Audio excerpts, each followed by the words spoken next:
Iran, America யுத்தத்துல ட்ரம்போட calculation அப்படிங்கிறது சுத்தமா வேலை செய்யல. இன்னும் உள்ளூர்லலாம் கூமுட்ட பையன் கூமுட்ட கணக்கு போட்டான் அப்படின்னு சொல்லி வச்சு செய்ய ஆரம்பிக்கிறார்கள். இப்போ ஒரு பெரிய மனுஷன் என்ன பண்ணணும்? இந்த விஷயத்துல இருந்து பின்வாங்கி அடுத்த வேலைய பார்க்க போணும். ஆனா ட்ரம்ப பொறுத்தவரை அப்படி செய்யக்கூடிய ஆள் கிடையாது. ஆனா ட்ரம்ப் ஒரு அரசியல்வாதி, ஒரு பிசினஸ்மேன். 2யும் மிக்ஸ் பண்ணி அதிபரா சுத்திக்கிட்டு இருக்கிறனால, அவரு இந்த தியரிக்கு அழகா போலாம். எந்த தியரி? அரசியல்ல ஒரு தியரி உண்டு. சின்ன கோடுக்கு பக்கத்துல பெரிய கோடு போடு அப்படின்னு. அத விரிவா நம்ம இங்க பேச விரும்பல. மேக்ஸிமம் நம்ம ஆட்கள் எல்லாருக்குமே தெரிஞ்சிருக்கும். அந்த தியரி படி போய் தொலைய வேண்டியது தானே அப்படின்னு யாரோ அவருக்கு ஐடியா குடுத்தார்களோ, இல்ல அவரோ சிந்திச்சு முடிவெடுத்தாரோ, கியூபா பக்கம் போயிட்டார். இந்த ஈரான், அமெரிக்கா யுத்தமே ஏன் வந்துச்சு அப்படின்னு ட்ரம்போட ஆப்போசிட் டீம்ல அமெரிக்கால போய் கேட்டோம் அப்புட்ன்னா, எப்ஸ்டீன் ஃபைல தூக்கி சாப்பிடுறதுக்கு ஈரான் ஆரம்பிச்சாரு. ஈரான தூக்கி சாப்பிட வேற ஒரு விஷயத்த தேடுறாரு. ஏன்னா ஈரான இவரால சாப்பிட முடியல. ஈரான் இவர வச்சு சாப்ட்டுருச்சு. வேற ஒரு விஷயத்த தலைவன் தேடிக்கிட்டு இருக்கான். யாரு சிக்க போறான்னு தெரியலன்னு சொல்லும்போது, கியூபால போய் நிக்கிறாரு. அப்படி கியூபால போய் நின்ன உடனே அவங்க ஊர்லயே, "அட கிறுக்கு பயலே! மறுபடியும் நிரூபிச்சுக்கிட்டு இருக்கான் பாரு" அப்படின்ட்டாய்ங்க. என்ன இருந்தாலும் ஒரு பெரிய மனுஷன இப்படியாங்க திட்டுறதுன்னுலாம் சொல்லக்கூடாது. நான் திட்டல சத்தியமா. அவங்க ஊர்ல அவங்களோட பிரசிடென்ட்ட வச்சு செய்றார்கள். யாரு? அண்ணன் ட்ரம்ப்ன்னு நம்ம சொல்றோம் மரியாதையா. அங்க அப்படிலாம் கிடையாது. பல வார்த்தைகள் போட்டு வச்சு செய்றார்கள். அப்படி இவரு கியூபாக்கு போறது இந்த விஷயத்த அமுக்காது. காரணம் உலகத்தையே பத்த வச்சுப்புட்டு, கியூபால போய் ஒரு கியூபன் சிகரெட் வாங்கி குடிச்சா சரியா போயிரும் அப்டின்னா, சரியாகுமா? அது முதல்ல சிகாருங்க அப்டின்னு சொல்லக்கூடாது. என்னமோ ஒண்ணு, அது சரியாகாது அப்டின்னு சொல்லி அவங்க ஊர்லயே துப்பிட்டார்கள். அவரு கியூபா விட்டு வெளில வந்து நிக்கிறாரு. இப்படி நிக்கும்போது அடுத்த ஒரு சீட்டு கட்ட நோக்கி போய் தொலைச்சிருக்கலாம்ல. அப்பதான் தலைக்கு இன்னொரு சந்தேகம் வந்துருச்சு. நம்ம மட்டும் தனியா போராடுறோம். எல்லாரையும் தள்ளி விட முயற்சி பண்றோம். ஒரு பயலும் இறங்க மாட்டேங்கிறான் அப்படின்ட்டு போய் நேரா ஈரானோட கேஸ் ஃபீல்ட்ல கைய வச்சுட்டார். ஈரானோட கேஸ் ஃபீல்ட்ல கைய வச்சோனயே, ஏற்கனவே ஈரான் தெளிவா சொல்லியிருக்கு. "டேய் எங்களுக்கு என்ன பண்ணாலும் அத அப்படியே உனக்கு செய்வோம்டா" அப்படின்னு. இந்த அப்படியே உனக்கு செய்வோம் அப்புட்னாலே, ஆட்டோமேட்டிக்கா யுஏஇ, சவுதி, கத்தார் போன்ற நாடுகள் சிக்கி சின்னாபின்னம் ஆகுதுங்க. ஆட்டோமேட்டிக்கா அவர்களோட கேஸ் ஸ்டேஷன் ஆகட்டும், அவர்களோட ஆயில் ஃபீல்ட் ஆகட்டும், எல்லாம் பத்த வச்சுட்டாய்ங்க. இப்ப உள்ள நிலைமையில கத்தார்ல கேஸ் சப்ளை நிறுத்திட்டாங்க. அதே மாரி சவுதி அராம்கோவோட அவுட்புட் நிறுத்தப்பட்டுருச்சு. குவைத்து நிறுத்தப்பட்டுருச்சு. குவைத்தெல்லாம் அழுகுறாரு. பல தாட்டி ஈரானுக்கு சொல்ட்டோம். ஈரானோட அடிக்கிறக்க அமெரிக்காவ நாங்க விடுறதில்ல. அப்படி இருந்தும் எங்கள ஏன் அடிக்கிறீங்க? அப்படின்னு சொல்லி அவர்கள் சொல்ட்டார்கள்.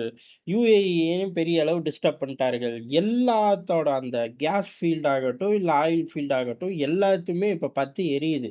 டேமேஜ் இருக்கு அப்படின்ட்டார்கள். பெரிய அளவு மிசைலே விழுந்து டேமேஜ், இல்ல ட்ரோன் விழுந்து டேமேஜ், இல்ல அதோட பாகங்கள் சுட்டு வீழ்த்திட்டோம்.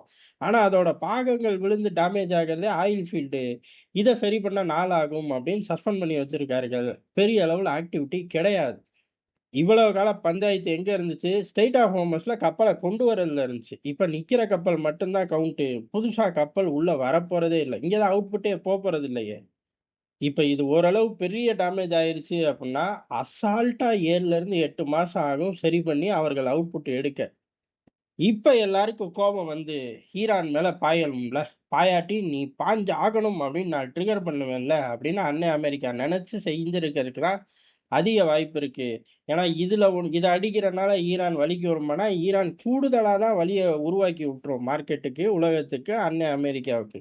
ஆனா, பிளேயர்கள உள்ளுக்குள்ள தள்ளி விடலாம் அப்படின்னு அமெரிக்கா ஒரு கணக்க போட்டு, ஆட்டோமேட்டிக்கா ட்ரம்ப்க்கு ஒரு பெரிய கோடு இன்னும் சிக்கல. அதனால இந்த இடத்திலேயே பெரிய கோட்ட ஆக்கிருவோம் அப்படிங்கிற மாரி கொண்டு வந்துட்டாரு. ஆனா பேக் ஃபயர் ஆயிருச்சு. எந்த அளவுக்கு அப்படின்னா, அமெரிக்காவோட தாக்குதலுக்கு கண்டனம் பதிவு பண்றார்கள். யாரு? இதுவரைக்கும் ஒரு பயலும் பதிவு பண்ணதில்ல. அதாவது ஈரானுக்குள்ள அமெரிக்கா செய்யக்கூடிய சம்பவத்துக்கு ரஷ்யா, சீனாவ தாண்டி யாரும் கண்டனம் அப்படின்னு பதிவு பண்றதில்ல. இதுல சீனா வந்து ஒரு தாட்டி அப்படி சும்மா ஒரு பேச்சுக்கு விட்டு போயிட்டான் அவன் பாட்டு. ரஷ்யா மட்டும் தான் சுப்ரீம் லீடர் ஆகட்டும், அலி லாரிஜானி ஆகட்டும், மத்த இந்த குழந்தைகள் விவகாரம் இதுகள்ல எல்லாம் கண்டனம் தெரிவிச்சார்கள். இதுல இத்தாலியோட பிரைம் மினிஸ்டர் ஜார்ஜியோ மெலோனிய பாராட்டலாம். அவர்கள் இந்த குழந்தைகள் மேல நடந்த தாக்குதலுக்கு வலுவான கண்டனத்த தெரிவிச்சார்கள். இதுக்கு அடுத்து யாரும் தெரிவிக்கல. ஆனா முதல் முறையா ஓமன் தெரிவிச்சிருக்கு. "எதுக்கு நீ ஈரானோட கேஸ் ஃபீல்ட தொட்ட?" அப்படின்னு. தலைவனுங்கள பொறுத்தவரையும் ராஜதந்திர அரசியல் தான். நேரடி அரசியலே கிடையாது. அப்படி இருந்தும் அமெரிக்காவ திட்டிப்புட்டாய்ங்க.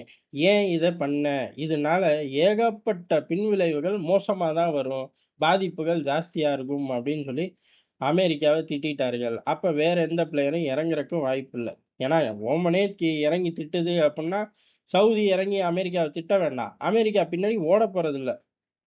அதான் அடிச்சுட்டாய்ங்க. 8 மாசம் ஆகும். பரவால்ல. இருந்து சரி பண்ணுவோம். மேற்கொண்டு இறங்கி, மேற்கொண்டு அடியெல்லாம் விழுங்க முடியாது அப்படிங்கிற மாரி விலகி தான் நிப்பார்கள். விலகி நின்ட்டார்கள். ஆனா உலகம் பூரா மார்க்கெட்டு செம்மையா டிஸ்டர்ப் ஆயிருக்கு. காரணம் என்ன அப்டின்னா, என்ன ஒட்டுமொத்தமா கத்தாரோட ஆப்பரேஷன் சஸ்பெண்ட், இந்த பக்கம் சவுதி, UAE, குவைத்து, பக்ரைனு அடி வாங்காத நாடுகளே கிடையாது. எல்லாத்தோட ஆயில் அவுட்புட், கேஸ் ஃபீல்டும் இன்னைக்கு ஸ்டாப் ஆயிருக்கு. இது உலகளாவிய அளவுல பெரும் சிக்கலாயி போச்சு. IRGCல இருந்து எத்தன தளபதிகள தூக்குனாலும் சரி, அங்க தளபதிகள் முளைச்சுக்கிட்டே தான் இருப்பாய்ங்க. சிஸ்டமேட்டிக்கா அவர்கள் உருவாக்கி வச்சுட்டார்கள். எப்படி ரஷ்யாவுக்கு ஒரு டெட் ஹேண்ட் சிஸ்டமோ, அதே மாரி ஈரானுக்கு ஒரு டாக்ட்ரின உருவாக்கி வச்சுட்டார்கள். இதுல இருந்து தப்பிக்க முடியாது. இல்ல, இல்ல. நான் தப்பிச்சே தீருவேன். நான் பொழச்சே தீருவேன். கொடிய பறக்க விட்டே தீருவேன் அப்புட்ன்னா, அதுக்கு அமெரிக்கா விலை குடுத்தா அதுல ஒரு நியாயம் உண்டு. சரிப்பா, அவனுங்க நெனச்சத சாதிக்க அவனுங்க போராடுறாய்ங்க. அவனுங்களாச்சு, ஈரானாச்சு அப்படின்னு சொல்லலாம். ஆனா, இங்க அமெரிக்காவோட விலை அப்படிங்கிறது GCC நாடுகள் தான் குடுக்க வேண்டியதா இருக்கு.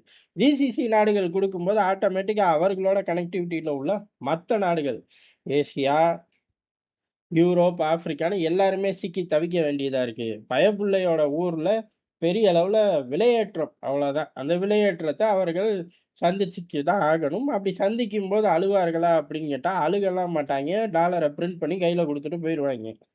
இத தாண்டி ஏதாச்சும் ட்ராமா நடக்குமா அப்படின்னு கேட்டா, டாலர பிரிண்ட் பண்ணி கையில குடுத்துட்டு கொஞ்ச நாள் கழிச்சு விலை கூடி போச்சு அப்படின்னு சொல்லி இன்ட்ரெஸ்ட் ரேட் கட்டு, ஃபெடரல் ரிசர்வ் அப்படின்னு சொல்லி உலகளாவிய மார்க்கெட்ட திருப்பி கீழ தள்ளிக்கிட்டு இருப்பாய்ங்க. இந்த வேலைய தான் இவனுங்க யூனிஃபார்மா ஒரே பேட்டர்னா வருஷ கணக்குல செய்றாய்ங்கங்கிறது எதார்த்தமான உண்ம.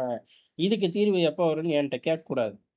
இந்த பேட்டர்ன்லாம் தெரியாம உலக நாடுகள் இருக்கா? அம்புட்டு பேருக்கும் தெரியும். பேட்டர்ன டிஸ்டர்ப் பண்ண முடியாது. பேட்டர்ன் தெரிஞ்சிருச்சுன்னு ஊரறிய கத்தவும் முடியாது. இல்ல தெரிஞ்சிருச்சுன்னு கத்துனாலும் புண்ணியம் கிடையாதுன்னு ஆளாளுக்கு ஒரு வரிய எழுதி கையெழுத்து போட்டு கிளம்பி போயிட்டு இருக்கார்கள்.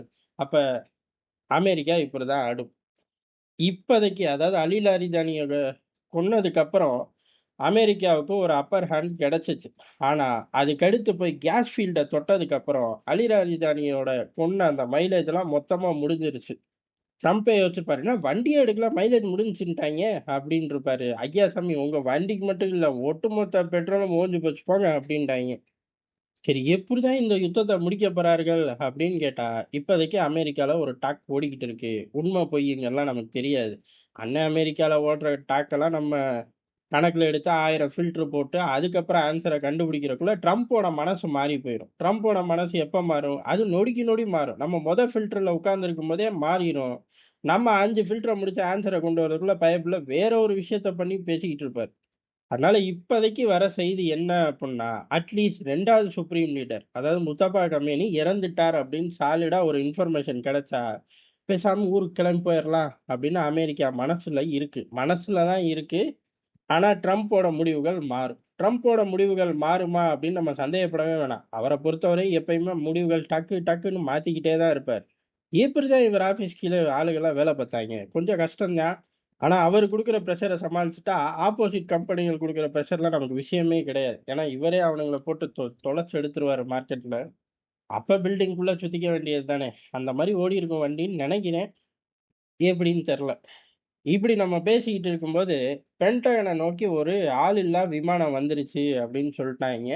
ஈரான பொறுத்தவரை அமெரிக்காவ தாக்கணும் அப்படின்னா, அமெரிக்காவோட முக்கியமான ஆயில் வர்த்தகம் இந்த மாரி இடங்கள தாக்கும். பென்டகன தாக்குவார்களா அப்படின்னு கேட்டா, அப்படியே தாக்கணும்னு நெனச்சாலும் ஒத்த ஆளில்லா விமானம் அனுப்ப அவனுங்க உக்ரைன் கிடையாது. இந்த கிரெம்ளின நோக்கி 2 ஆளில்லா விமானத்த அனுப்பிச்சாய்ங்க.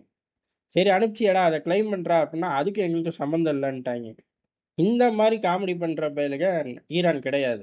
ஈரான பொறுத்தவரை 100, 200, 300 தான். அத அப்படியே படம் போட்டு காட்டி அடிக்கக்கூடிய ஆட்கள். அப்ப பென்டகன் மேல வந்த ஆளில்லா விமானம் வேற என்ன அமெரிக்காவுக்கு அச்சுறுத்தல். அமெரிக்கர்களுக்கு அச்சுறுத்தல். அமெரிக்காவுக்குள்ளேயே அச்சுறுத்தல் அப்படின்னு சொல்லி டிசைனா கதைய சொல்லி இந்த யுத்தத்த நடத்துற மூடுக்கு ட்ரம்போட மனசு மாறிருச்சு அப்படின்னு ஒரு சிக்னலா எடுத்துக்கலாம். மிக விரைவில் அடுத்தடுத்த சேட்டைய விரிவா பார்ப்போம். அதே சமயம் ட்ரம்புக்கு உள்ளூர்ல ஒரு மிகப்பெரிய பேக் ஃபயர் ஆயிருக்கு. அத நம்ம சிடிஎன்ல விரிவா பார்ப்போம்.